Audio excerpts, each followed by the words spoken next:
Hello guys! Hello Virgo! Welcome dito sa aking channel Virgo.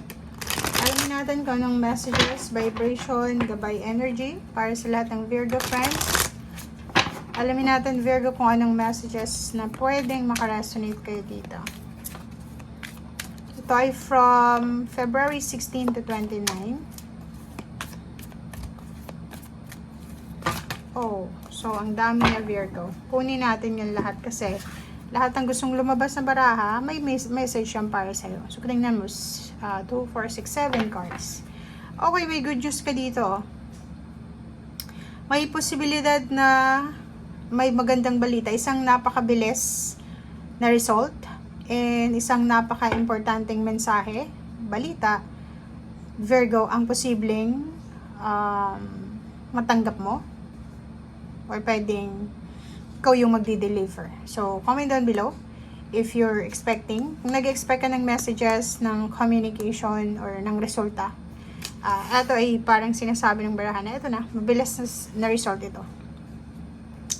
Okay, next is, nakikita natin dito na posibleng may relationship issues ka. 2 taong nagmamahalan. Siguro na marami kayong mga pinagdadaanan sa ngayon.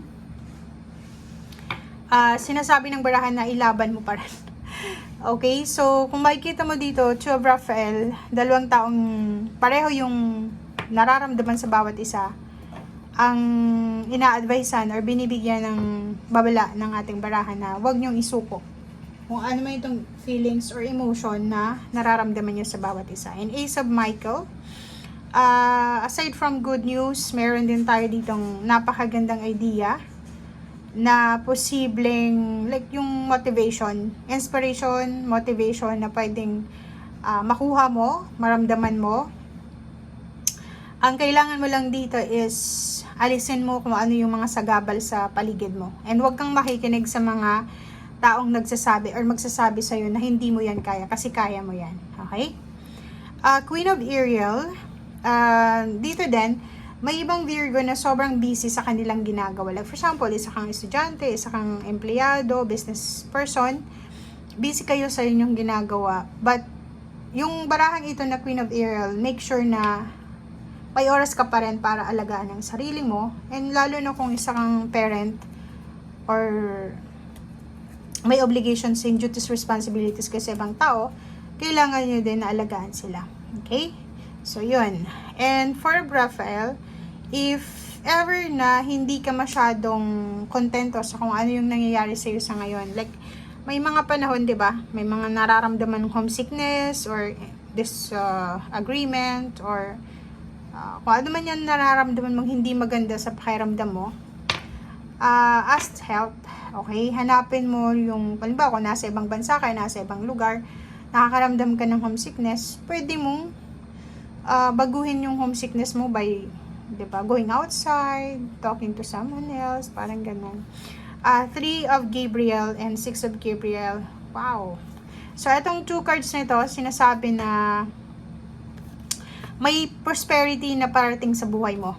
May prosperity na posibleng, ito na yung positive na tawag dito, positive na result sa ginawa mong maganda. Like may ginawa kang decision making from your past. And eto na yung resulta. Parang ibibigay na sa'yo ng universe yung result ng pagpaplano mo, pagiging masipag mo, yung outcome ng pagiging, ng sakripisyo mo. Parang ganun yung sinasabi.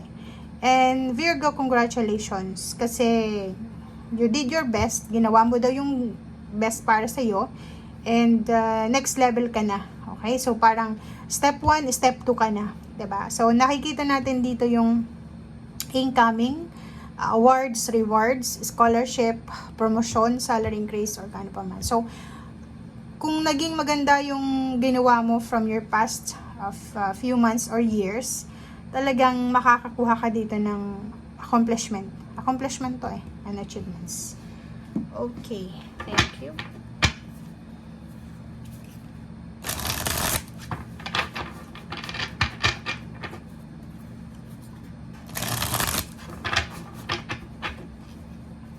Okay, 1 card dito, ego. Okay, so yun lang.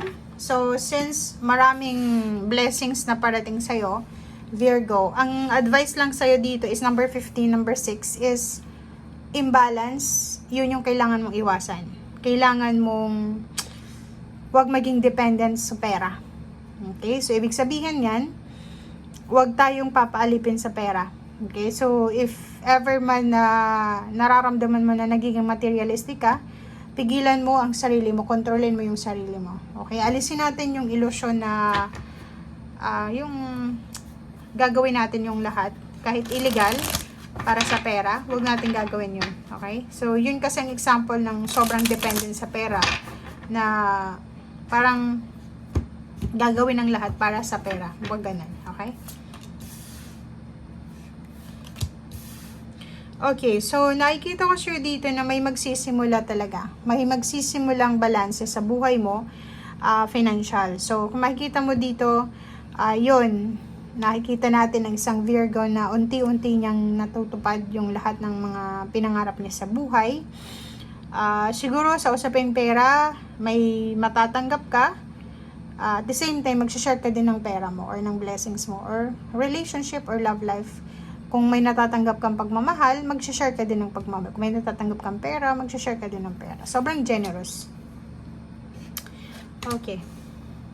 And yung iba din sa inyo dito is posibleng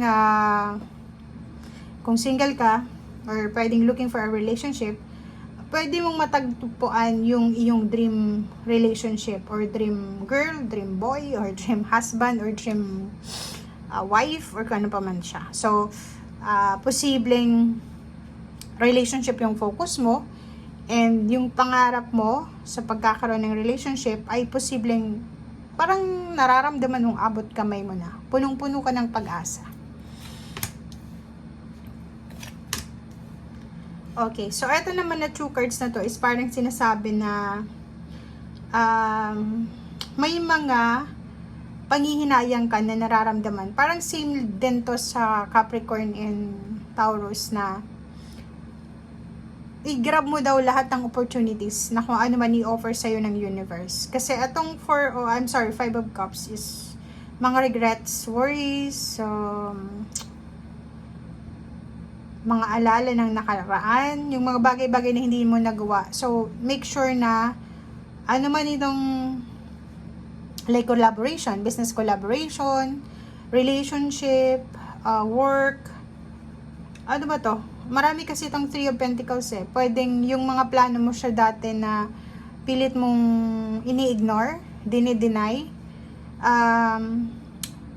and then ibibigay ulit sa'yo ng pagkakataon ng universe na mapasok mo to, tapos i-deny mo ulit.